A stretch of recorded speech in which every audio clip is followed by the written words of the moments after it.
manufacturing and value addition, critical minerals. In the July 2024 budget, I had fully exempted BCD on 25 critical minerals that are not domestically available. I had also reduced BCD of 2 other such minerals to provide a major fillip to their processing, especially by MSMEs. Now, I propose to fully exempt cobalt powder and waste, the scrap of lithium-ion battery, lead, zinc, and 12 more critical minerals. This will help secure the availability for manufacturing in India and promote more jobs for our youth. To promote domestic production of technical textile products such as agro-textiles, medical textiles, and geotextiles at competitive prices, I propose to add 2 more types of shuttle-less looms to the list of fully exempted textile machinery. I also propose to revise the BCD rate on knitted fabrics covered by 9 tariff lines from 10 or 20 to 20% or 115 rupees per kg, whichever is higher. Electronic goods. In line with our Make in India policy and to rectify inverted duty structure, I propose to increase the BCD on interactive flat panel display from 10% to 20% and reduce the BCD to 5% on open cell and other components. In 23-24 budget, for the manufacture of open cells of LCD, LED TVs, I had reduced the BCD on parts of open cells from 5% to 2.5%. To further boost the manufacture of such open cells, the BCD on these parts will now stand exempted. Lithium-ion battery. To the list of exempted capital goods, I propose to add 35 additional capital goods for EV battery manufacturing and 28 additional capital goods for mobile phone battery manufacturing. This will boost domestic manufacture of lithium-ion batteries, both for mobile phones and for electric vehicles. Shipping sector. Considering that shipbuilding has a long gestation period, I propose to continue the exemption of BCD on raw materials, components, consumables, or parts for the manufacture of ships for another 10 years.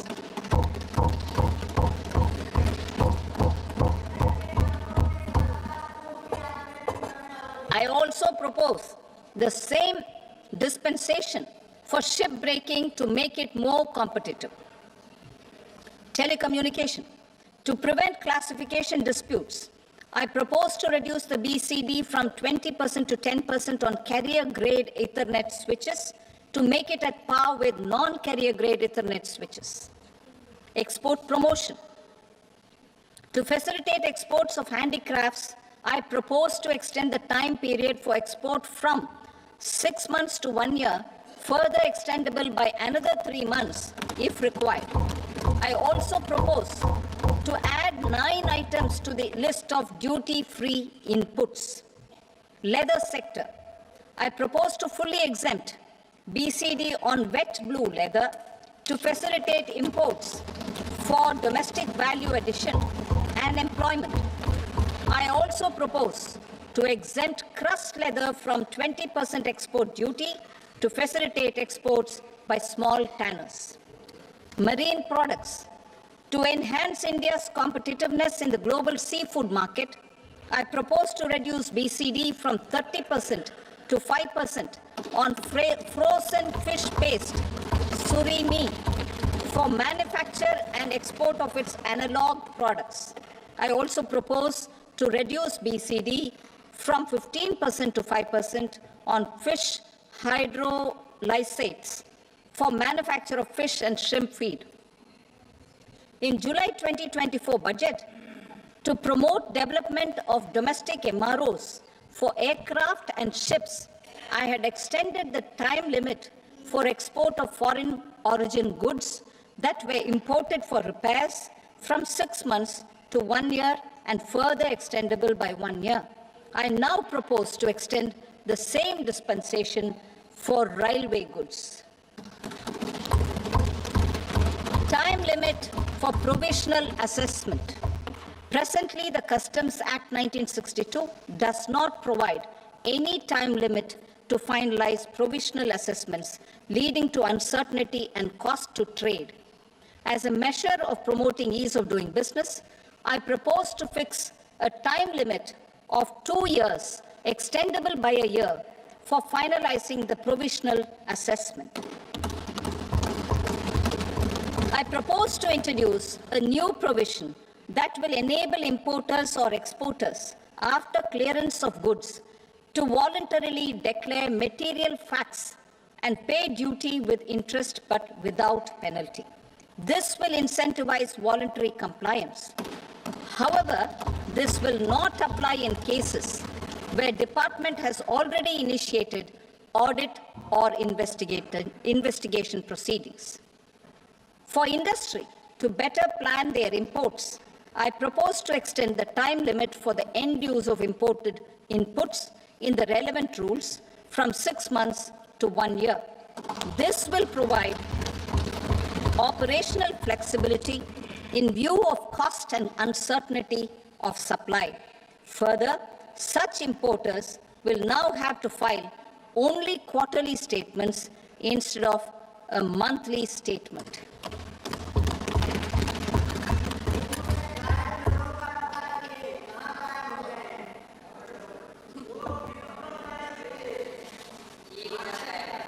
I now come to my direct tax proposals. In Part A, I have briefly underlined taxation reforms as one of key reforms to realize our vision of Vikasit Bharat. In respect of criminal law, our government had earlier ushered in Bharatiya Nyaya Sanhita, replacing Bharatiya Danda Sanhita. I am happy to inform this august House and the country that for new income tax bill will carry forward the same spirit of Nyaya in its drafting as well. The new bill will be clear and direct in text, with close to half of the present law in terms of both chapters and words. It will be simple to understand for taxpayers and tax administrators, leading to tax certainty and reduced litigation. Reforms, however, are not a destination. They are means to achieve good governance for our people and economy. Providing good governance primarily involves being responsive. The Tirukural captures this in verse 542, which reads, "Vaanokki vaazhum ulagallam, mannavan kol nokki vaazhum kudi," meaning, just as the living beings live expecting rains, citizens live expecting good governance. Our government is committed to keeping an ear to the ground and a finger on the pulse and responding while balancing our national building efforts.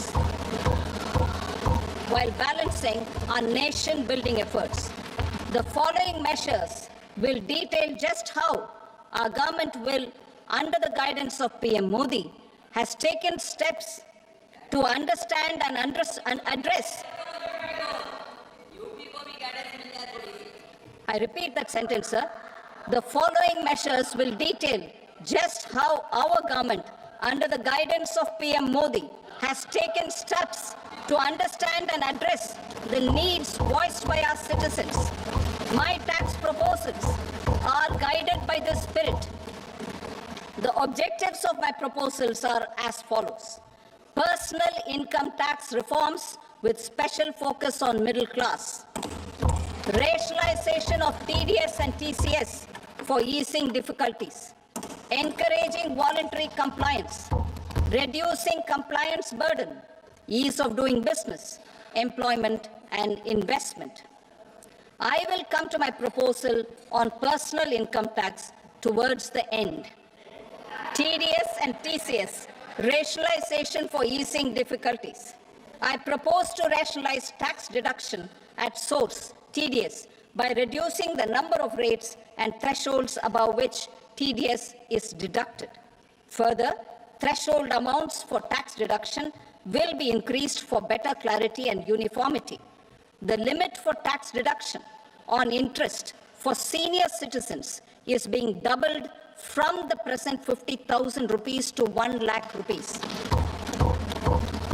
Similarly, the annual limit of 2.40 lakh rupees for TDS on rent is being increased to 6 lakh rupees. This will reduce the number of transactions liable to TDS, thus benefiting small taxpayers receiving small payments. The threshold to collect tax at source, the TCS, on remittances under RBI's liberalized remittance scheme, the LRS, is proposed to be increased from 7 lakh to 10 lakhs. I also propose to remove TCS on remittances for education purposes, where such remittances is out of a loan taken from a specified financial institution. Both TDS and TCS are being applied on any transaction related to sale of goods. To prevent such compliance difficulties, I propose to omit the TCS. I also propose that the provisions of the higher TDS deduction will now apply only in non-PAN cases. In July 2024, the delay for payment of TDS up to the due date of filing statement was decriminalized. I propose to provide the same relaxation to TCS provisions as well. The government under the leadership of Prime Minister Modi believes in Sabka Saath, Sabka Vikas, Sabka Vishwas, and Sabka Prayas. In line with this, we brought in updated return facility in 2022 for voluntary compliance by taxpayers who had omitted to report their correct income. Our trust in taxpayers was proved right. Nearly 90 lakh taxpayers voluntarily updated their incomes by paying additional tax. Taking this trust further, I now propose to extend the time limit to file updated returns for any assessment year from the current limit of 2 years to 4 years.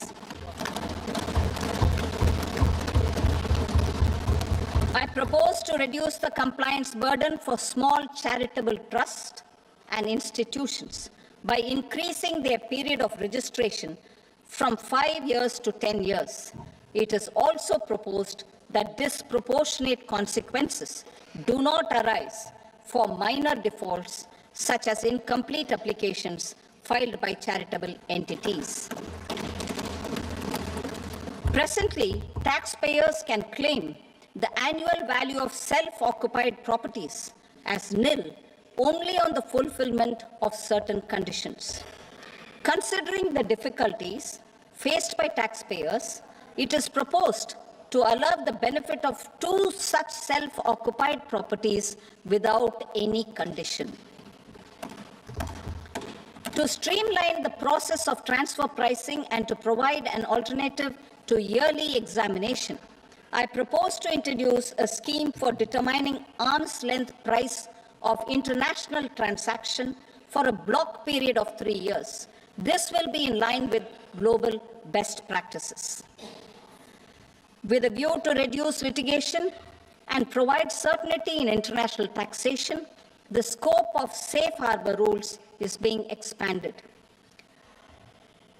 A number of senior and very senior citizens have very old national savings schemes accounts. As interest is no longer payable on such accounts, I propose to exempt withdrawals made from NSS by individuals on or after 29th August 2024. I am also proposing to allow similar treatment to NPS Vatsalya accounts as is available to normal NPS accounts subject to overall limits.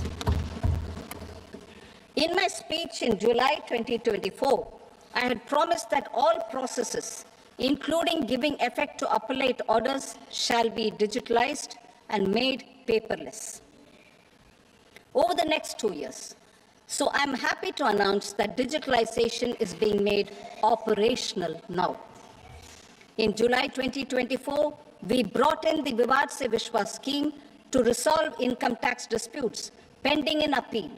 The scheme has received a great response, with nearly 33,000 taxpayers having availed of the scheme to settle their disputes. I have a few proposals to promote investment and employment.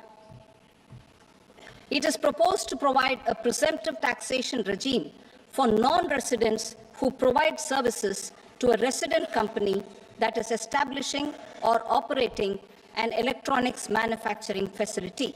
I further propose to introduce a safe harbor for tax certainty for non-residents who store components for supply to specified electronics manufacturing units. Presently, the tonnage tax scheme is available only to sea-going ships. The benefits of existing tonnage tax scheme are proposed to be extended to inland vessels registered under the Indian Vessels Act 2021 to promote inland water transport in the country. Extension for incorporation of startups. We continue to support the Indian startup ecosystem. I propose to extend the period of incorporation by 5 years to allow the benefit available to startups which are incorporated before 1/4/2030. In order to attract and promote additional activities in the IFSC, I am inter alia proposing specific benefits to ship leasing units, insurance offices, and treasury centers of global companies which are set up in IFSC. Further, to claim benefits, the cut-off date for commencement is set up in IFSC. Further, to claim benefits, the cut-off date for commencement in IFSC has also been extended by 5 years to 31/3/2030. Category 1 and Category 2 AIFs are undertaking investments in infrastructure and other such sectors. I propose to provide certainty of taxation to these entities on the gains from securities, to promote funding from sovereign wealth funds and pension funds to the infrastructure sector. I propose to extend the date of making an investment by 5 more years up to 31st March 2030.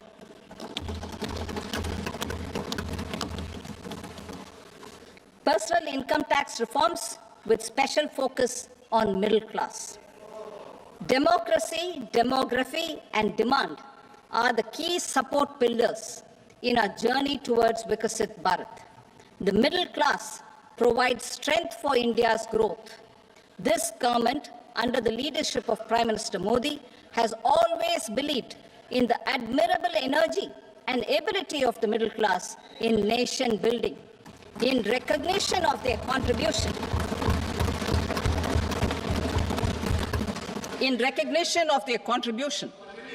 we have periodically reduced their tax burden. Right after 2014, the nil tax slab was raised to 2.5 lakhs of rupees, which was further raised to 5 lakh rupees in 2019 and to 7 lakh rupees in 2023. This is reflective of our government's trust on the middle class taxpayers.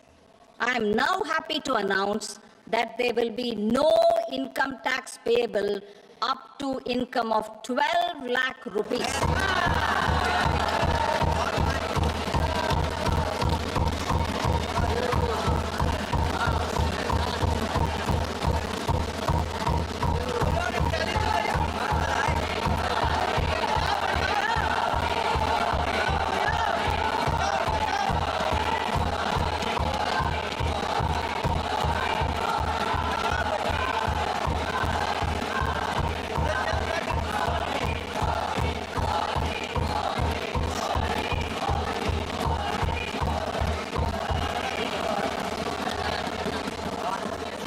So, average income of 1 lakh per month other than the special rate income such as capital gains under the new regime.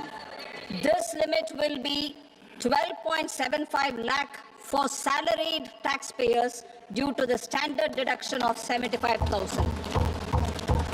Slabs and rates are being changed across the board to benefit all taxpayers.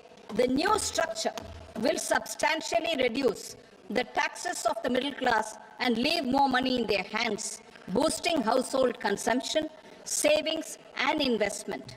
In the new tax regime, I propose to revise tax rate structures as follows: 0 to 4 lakh rupees nil, 4.8 lakh rupees to 4 to 8 lakh rupees 5%, 8 to 12 lakh rupees 10%, 12 to 16 lakh rupees 15%, 16 to 20 lakh rupees 20%, 20 to 24 lakh rupees 25%, and above 24 lakh rupees 30%.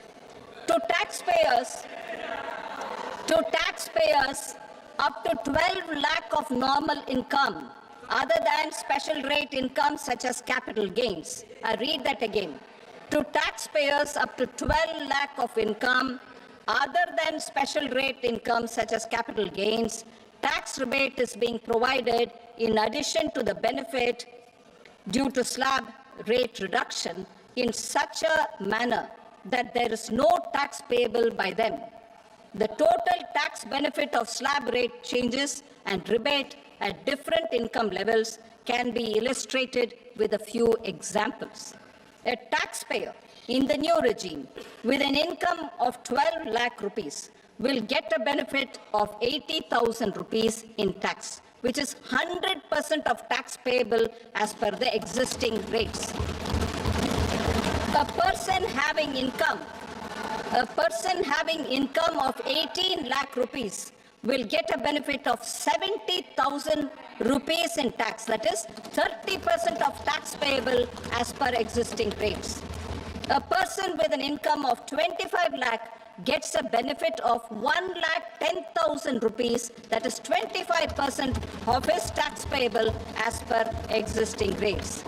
Details of my tax proposals are given in the annexure. As a result of these proposals, Honorable Speaker, sir, revenue of about 1 lakh crore in direct taxes and 2,600 crores in indirect taxes will be foregone. Mr. Speaker, sir, with this, I commend the budget to this august House.